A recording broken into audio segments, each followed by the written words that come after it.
chronological order as well. We are going in Texas, Ohio State. Now, boy, is there a lot to say about this game. The first thing everybody wants to know is what are my thoughts on Arch Manning coming into today? If anybody watches me, I had him as the second best quarterback in college football. Now, the first thing I have to say that really bugs me is there are people like mainstream media analysts. I'm not going to name drop anybody. As well as people in the public that had Arch Manning as the number one quarterback going into the country, had Arch Manning as his generational talent. And I'm not going to sit here and say that I wasn't high on Arch Manning. I still am high on Arch Manning. So that should tell you a little bit.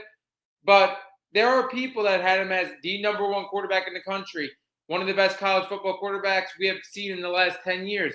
And then after this game against Ohio State, they're all the way out. I don't understand how anybody does that. If anybody knows me, I'm kind of a ride or die with my takes. I ride it pretty much until the wheels fall off. I'm not a guy that lets one game really dictate my whole opinion on a player or a take. So for Arch Manning, there was no doubt that this game went pretty much horrible for him. When you look at 17 for 30, 170 yards, a touchdown, and interception, very well could have been 2 interceptions. He did not play great at all. But when you look at what he was brought into, he's playing the national champions on the road as his first true start taking over this team.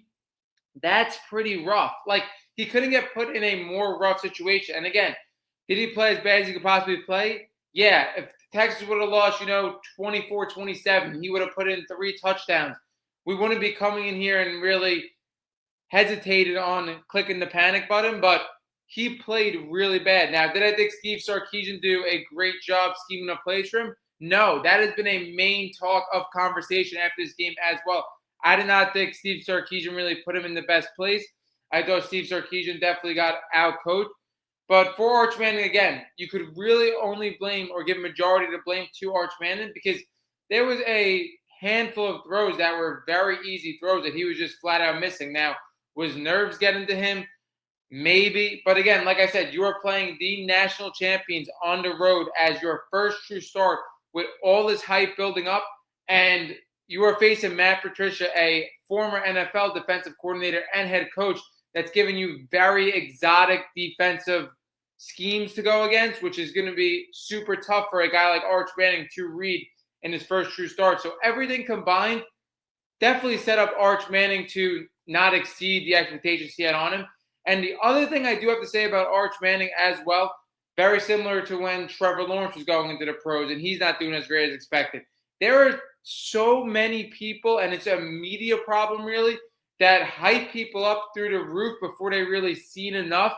And these guys never basically live up to expectations because the expectations are so ridiculously high for them. Now, for Arch Manning, I'm going to say it.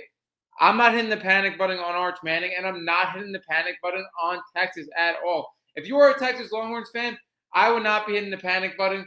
I think your defense probably played the best defense out of anybody in the country in week 1, probably outside of LSU. When you look at Ohio State scoring 14 points on this defense, not only that, having 200 yards of total offense against this defense, I don't know if any defense in the country could have held Ohio State to 200 yards. I do not think so. The defensive side of the ball, you could be looking at the best defense in the country in the Texas Longhorns. So that's why I wouldn't panic on them again. And I think Arch Manning is still going to be fine. Like, in my opinion, at the end of the year, I would still be surprised if Arch Manning doesn't fall into top 5 quarterback in the country. Like, I still am very high on Arch Manning. And again, for the Texas Longhorns, who they have to play next, they do have 2 or 3 weeks of cupcakes before they get into main matchups again. And this is why I said to you guys time and time again, and we're going to talk about it with Julian saying in the Ohio State Buckeyes, I think cupcakes are so huge in week 1 or week 2 for any quarterbacks, like the first 2 weeks coming in, playing easy opponents. Because in college football, you do not get enough full speed reps in the offseason. It isn't like the NFL where there's a preseason where you could play full speed reps or you're playing against other teams in practices. Like, it does not work out that way. So I think especially for 2 first-time starters holding a team like Arch Manning and like Julian saying, this is a very tough matchup to go into against, 2 of the best defense in the country for each quarterback, not really having the starts or throws under their belt. So again, I think you should not panic on really either of these teams. And I think if you're an Ohio State fan, I think you should be really pleased at the outcome. Again, you are facing probably the toughest out of conference matchup you could have faced on week one. And to get this win out of the way definitely leaves you room in the schedule. Again, Ohio State was a team that's going to be a shoo-in for the college football playoffs regardless, but definitely takes a lot of pressure off beating an out-of-conference SEC matchup, a top team in the SEC week one. And I really like what I saw out of Julian saying. Again, it reminds me of like a system quarterback. No mistakes, no turnovers. He did enough to win this game. When you look, C.J. Donaldson put in a touchdown, and then Carnell Tate, finally one of these receivers opened up and scored a touchdown. That was ridiculous defense for Texas as well. That was a spectacular catch by Carnell Tate. And to get this first win out of the way against the number one team in the country going into the season with Julian Sain, who definitely had question marks. Now a guy like Julian Sain, after being 1-0 against one of the toughest teams you could face, has time to really ease into the college football season. So I have no really worries for Ohio State. Like, they held Texas to 7. The defense looked absolutely phenomenal. And what you have on offense with Julian Sain doing enough to get this win, I think the offense is definitely going to come along with these two receivers. The other thing I have to say that was very impressive for Texas as well, and we said it going into this matchup, how they were able to cover Jeremiah Smith. We saw last year they were the best team in the country that was able to cover Jeremiah Smith and limit him, and they limited him again. When you look at 6 receptions for 43 yards, definitely not a Jeremiah Smith day. And Jeremiah Smith, in my opinion, looked a little flustered in the beginning of this game as well. We saw him miss 2 easy passes. So Texas did a great job scheming that up. And I thought Carnell Tate was really going to eat even more. I mean, he was the one that broke this tie. Definitely set Ohio State above Texas with that touchdown. But again, I expected him to eat even more. I think Texas, again, the defense is going to be phenomenal. I believe he's going to be one of the best in the country. And I think Arch Manning will come along. I'm really not worried about Arch Manning or Texas. Like, again, I think both these teams are going to be shoo-ins for the college football playoffs. I think for both offenses, it was a super tough task for week one with both of these starters.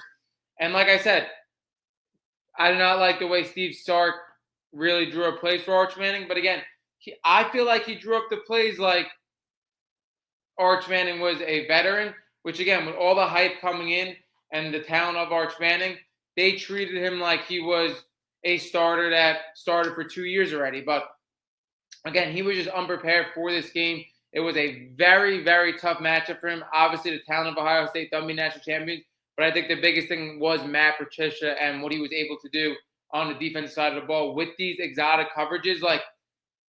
Yeah, Arch Manning walked into probably the toughest task that he could possibly walk into. But I really have no worries for either of these teams. I think Arch Manning at the end of this college football season is still going to be a top 5 quarterback in the country. And I think people are just hitting the panic button way too early. And for Ohio State, again, they're going to be almost right where they were last year. Like, they're going to be in national championship contention, possibly in the national championship. Like, the defense looked absolutely insane. Obviously, the offense isn't where you want it to be, having 200 yards and scoring 2 touchdowns. But again, Julian Sain did enough to win this game. Yeah, that wraps up that game. I am not panicking on Arch Manning, definitely like other people are. Because I can't. I thought Arch Manning is going to be this great talent, and I still think he's going to be this great talent with the pedigree he has. I do think he has the talent to do so. He did make 2 great passes at the end of the game, the touchdown pass and the pass on the sideline to the tight ends. Like, we did see some good things out of him at least. But again, like I said, definitely stuff to worry